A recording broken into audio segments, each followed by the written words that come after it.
A very good morning to you all, and welcome to another edition of the Workbench. Today I've got something slightly different on the bench. It's still broken, but I'm going to fix it. And I've already started, and it's one of those pieces of kit that most people wouldn't have lying around at home, but I decided, yes, it's something I wanted and something that would be a little bit different. And I got it very cheap, which means that it will be a reasonable project for very minimal outlay. I hope. I say I hope because I haven't yet received all of the parts that I think I'm going to need, and I'm still working through the first unit. Now, if we go to the bench, you can actually see on the bench is what looks like some LEDs on a dirty heatsink, and that's pretty much exactly what they are. If I get the rest of the unit and bring it up onto the bench, and if I zoom this one out, you can actually see that it looks like an LED stage light, which is exactly what it is. Now this is a standard sort of 8 LED DMX powered par light, and it has one real fault, and that's the LEDs. This is the one that this has come out of, and if I take all the bits I've removed out of the way, you can see that there's not a lot in this. What you have is you have your DMX board here, and the DMX comes in and is decoded by this chip, which then sends the serial data to this microcontroller. This microcontroller then talks to these transistors, these four here, which are the 4 channels, red, green, blue and white. This is the power supply for the chips. This is a 5-volt regulator. That's really all there is to it. This is a standard LED driver, and it's designed to work 75 watts at 14 volts, which is what a series string of LEDs of this power require. Now these are 3-watt LEDs, again 4-color LEDs, and they just, work is probably the only thing I can say. Although in this case they don't. Now I put the unit into test mode, and I was getting LEDs lit up, which tends to eliminate the driver. But what I did find when I took the LED board out was that 4 of the 8 weren't lighting properly, and that's because they're knackered, is the easiest way to put it. They have ceased to be. And I start on the outer LED. I've got 2 greens. I've got no red. Oh yes, I have got red, sorry. I've got no blue, and I've got no white. I'll get it right in a minute because obviously I have to check that I've done these correctly. So the white ones aren't working, but all the other colours on these LEDs are. So there's the green, that's the white, that's the red, and as you see, the red is actually quite fussy because these LEDs are intermittent. And if I go over to the blue at the end, the blues are working fine. So again, these LEDs for some reason are not as good. There's probably a broken terminal, broken contact somewhere in there. So what I've done, and you've probably noticed, let me turn the power supply off because I don't need the voltage at the moment, is that I've actually removed the LEDs, I've cleaned the solder off with the solder wick, and I found that some of the tracks underneath were actually broken. So what I've done is I've scraped back the insulation, and when I fit the new LEDs in, I will actually bridge the gaps either with solder or bits of wire and actually manually connect them as a full series string back to this point, which is commoned up with this point here to make the full circuit. And it's just a case of waiting for the LEDs to come in and making them work. I've got this one here,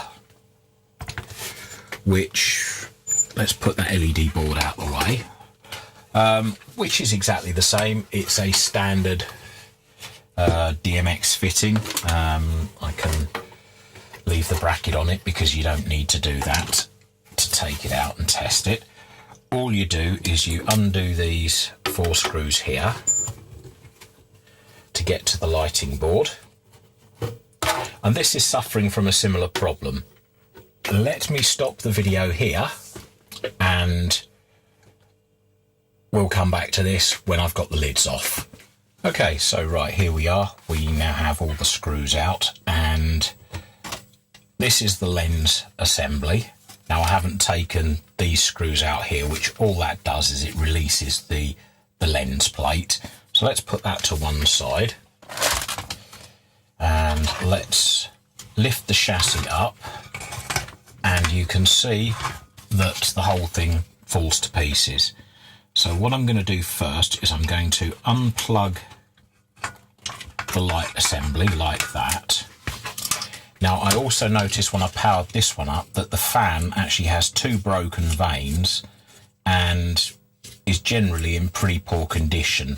So I'm not going to worry about the fan for now, but it is something obviously I've got to consider. Let's do the same test on this unit. Now, this one looks to be a lot cleaner, although I can see evidence of soldering with the flux that's left on the board. This looks to be a lot cleaner than the other one did.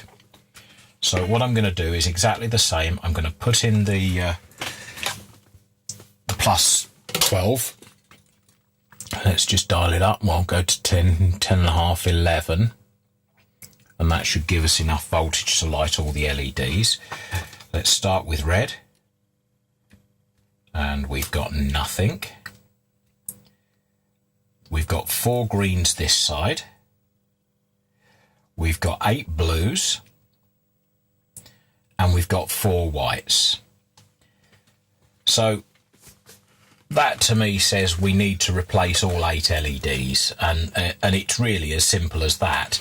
I can actually go round and check at the end of the string. There's the greens. There's the whites being earthed. There's all 8 blues.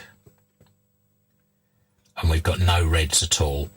And again, because red is the colour that requires the least voltage, they're the first ones to fail. So that unit actually tells me that in this case I need to replace all 8, and what I'll do is I will run through those just with a marker, just to show that I haven't changed them as yet, and that all 8 need to come off. So it's just a desoldering job, and that's about as far as I can go with those 2 units at this particular stage.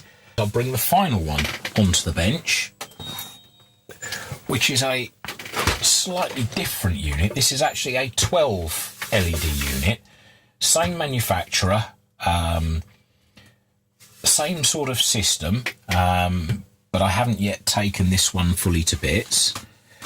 But again, all we need to do to start with is get the LED board out. Now, the first thing I'm noticing on this particular lamp is there's already a screw missing, which means somebody's been in here before. In fact, there's 2 screws missing, which makes you sort of think that this has been played with.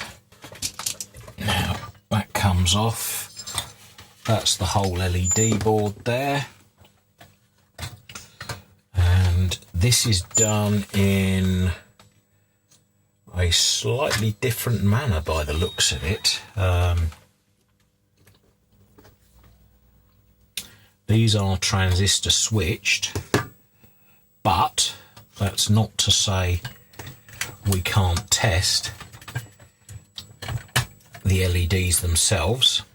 So what we have here, red plus, red minus, green plus, green minus. It even tells you on the board what the different LEDs connections are. So we'll keep the voltage low and we'll check red plus, red minus.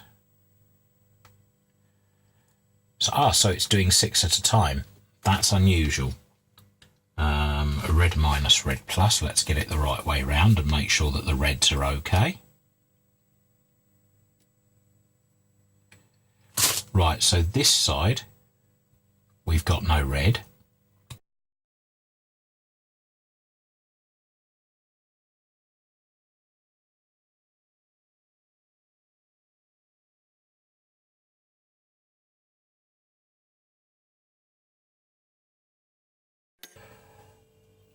That is about as far as I can go with this little project until I actually get the spare parts in. So I'm going to do some cleaning up, and as I say, I may well try and polish a turd, make these things shiny and look new. Don't forget, if you like what you see, let me know. If you don't like what I'm doing, let me know. Please click like. Yeah, please click subscribe, hit the little bell icon, and hopefully I'll see you for the next video where we can do something different. Thanks very much for watching. Bye for now.